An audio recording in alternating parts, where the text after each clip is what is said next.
Hey guys, welcome back to another week of What's for Dinner. So we are starting out with Mississippi chicken. This is the exact same recipe as Mississippi roast, except you use chicken. And the plan for this is to have it on sub sandwiches. So I'm just starting out. I've got 4 chicken breasts that I'm putting in the bottom of my crock pot. I did grease the crock pot just for the sake of my sanity and to make sure that nothing sticks. And then I'm going to use an au jus sauce packet as well as some ranch powder. I will say that this dish was super salty. If you are making this amount, I would definitely half the recipe, like half the gravy packet and half the ranch. And I did not add any salt or pepper whenever I made this. I just used the seasoning that it called for, and it was very, very salty. So that's just my little note on that. I'm also going to add some pepperoncinis. We've had these in our fridge for a long time, so I just wanted to go ahead and get them used up. These do add quite a bit of kick to the dish, so if you're not into that sort of thing, then maybe just use the juice or, leave them out or whatever you want to do. But I cooked that on low for about 4 or 5 hours, just until the chicken was basically falling apart. I'm just removing them and adding them to a bowl. I'm going to use my hand mixer to shred these up. I use this method whenever I need it to be like super shredded, and we do like really shredded chicken for sandwiches, so I'm just using my hand mixer for that. And then I'm going to add it back into the crock pot so it can soak up some of those juices and so it doesn't dry out. This chicken was super, super juicy. It was a really good recipe as far as flavor goes, and we did end up having a bunch of leftovers actually. So we just the next night we just got some like tortilla chips and made nachos with that. So that was how we used up that, if you're needing some ideas how to use up leftovers for this. But yeah, we just served this with some macaroni and cheese and some broccoli. This was actually my husband's plate. He doesn't like broccoli, but I do try to make him eat it. So there is that. The next recipe is my lasagna. So I usually use cottage cheese, but the girl from work made stuffed shells this past week, and she used ricotta cheese mixed with cream cheese. So I wanted to try that with my lasagna, and let me tell you, I probably will not be using cottage cheese anymore. This was so good. You definitely should try it if you've not used this method. So I'm just using a whole tub of ricotta cheese, and then I got the whipped cream cheese spread just because it's so much easier to work with. It is more expensive, of course, but I don't regret it because we'll use it in mashed potatoes and whatever else. But I'm just adding some Parmesan cheese to that mixture, and then I will add some mozzarella cheese too. I didn't add very much because we'll be adding it throughout, but I did want to have a little bit in the cheese mixture as well. So now we're going to start by layering our lasagna. So always put some mixture on the bottom of your pan, and oh my goodness, always grease your pan when you're making lasagna. It is a pain to wash if you do not grease it. So now I'm just going to start layering. So I kind of have my own method. This pan is, I believe, a 15 by 17, or maybe, I don't know, I'll have to look, but I always kind of try and alternate the noodles, and I'll show you here in a second. But after I get those noodles laid down, I'm just going to layer half of the cheese mixture on top of that and spread it the best that I can. This is definitely not as easy to spread as cottage cheese, but I still think it is easy enough. Oh, I forgot to tell you that I did add an egg into the cheese mixture. That just helps it bind together and just meld all together. So then after I get that laid down, I'm going to layer on some more of that meat mixture. There was definitely no shortage of this meat mixture. I forgot to tell you that I used 1 pound of ground beef and half a pound of pork sausage. We just like that combination. And then I used the Prego Italian sausage and garlic sauce. That is our favorite.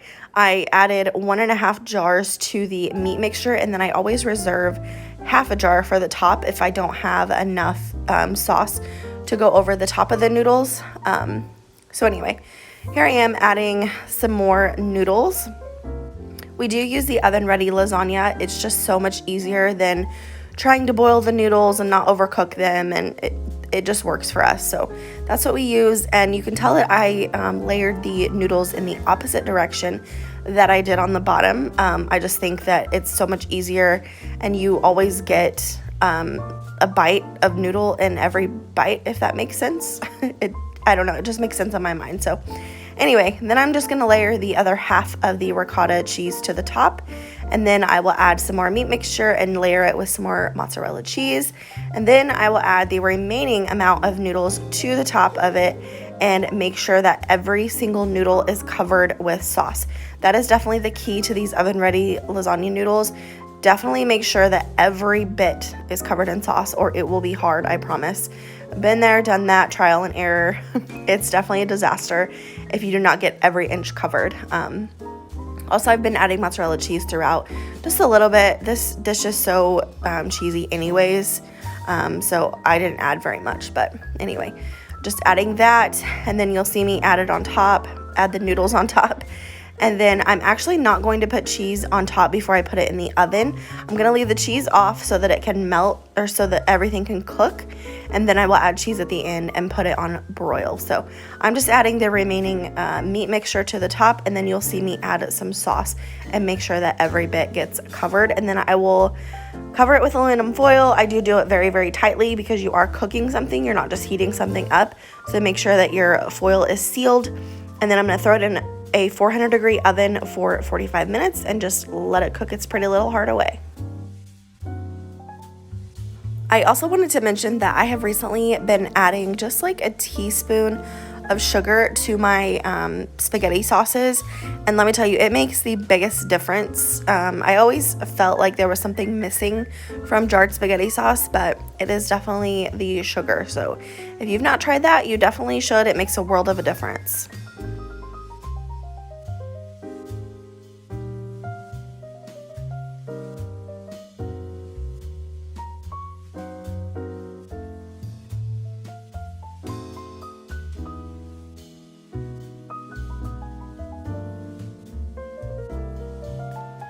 So here's what it looks like when it came out of the oven. I did cook it on 400 for 45 minutes and then took the aluminum foil off and then put it back in for 15 minutes, and we served it with a garlic bread.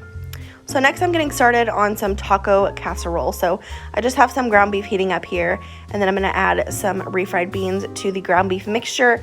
We are not a big fan of refried beans, so I just added about half the can and just throwing that in there. So taco casserole doesn't really ever have a recipe to me. I usually just throw in whatever I have on hand, and we always just serve it with chips, but for this particular recipe, we are just using some refried beans and ground beef. I did season my ground beef with like homemade taco seasoning, but it's just not doing it for me. I did have to buy some taco seasoning at the grocery store this past week. So now I'm just adding the ground beef mixture to the bottom of a 9x13 casserole dish.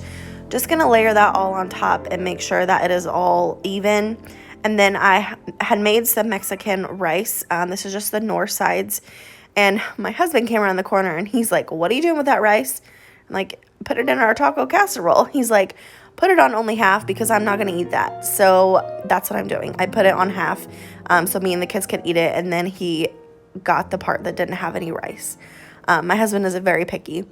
Now I'm starting on the sauce. So I've got putting about a cup of sour cream and a cup of salsa, and I'm just going to mix this all together. If you guys have never tried salsa and sour cream together, you definitely should. I meant to add a squirt of lime juice, but I forgot, but I think that would be really good too. So I'm just mixing that all up, and then I'll add it to the top of this mixture, and then we'll put some cheese, and I found out that I had some black olives in the fridge as well, so I decided to put that on top. And then everything's cooked, so you just want to heat it back through. So I'm just throwing it in the oven on, I believe, 375 for about 20 minutes while I jumped on the elliptical, and then I will come back and eat dinner with everyone else. But that is my take on the taco casserole. Basically, just throw everything that you have in a casserole dish and call it taco night. That's kind of what we do around here.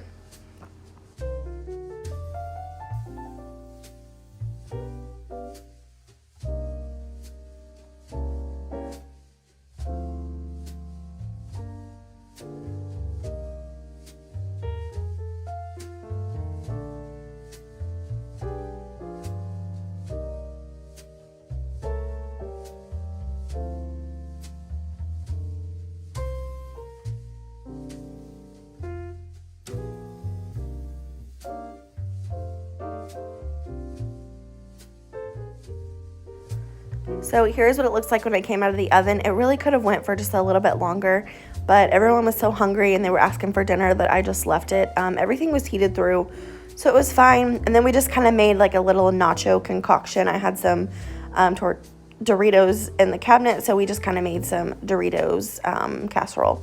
So this next dish, I literally just made up on the fly. I think I saw a pin on Pinterest that said like Parmesan chicken casserole rice bake or something like that. And I wanted to get Parmesan flavored rice, but they didn't have it. So I just got the butter and herb. So I'm just following the instructions and basically cooking it just like the back of the package says. And then whenever it's all done, I'm adding some pepper and some Parmesan cheese. I did not add any salt because I knew the Parmesan cheese had salt in it. So I'm just mixing that all together, making sure that the Parmesan cheese is melted, and this was so good. I was really impressed. These Knorr pasta sides and rice sides have so much flavor, and they're only $1, so it's definitely a good way to make a cheap meal. And then this weekend I had prepped some ingredients, so I just put some chicken in the crock pot and cooked that. So I just thawed that out and it was ready for me whatever I needed to cook this meal. We served it with some green beans and some crescent rolls. So that is it for today's video. I hope that you guys enjoyed. If you did, please give it a thumbs up. If you're new here, please subscribe. Other than that, I'll see you in the next one. Bye, guys.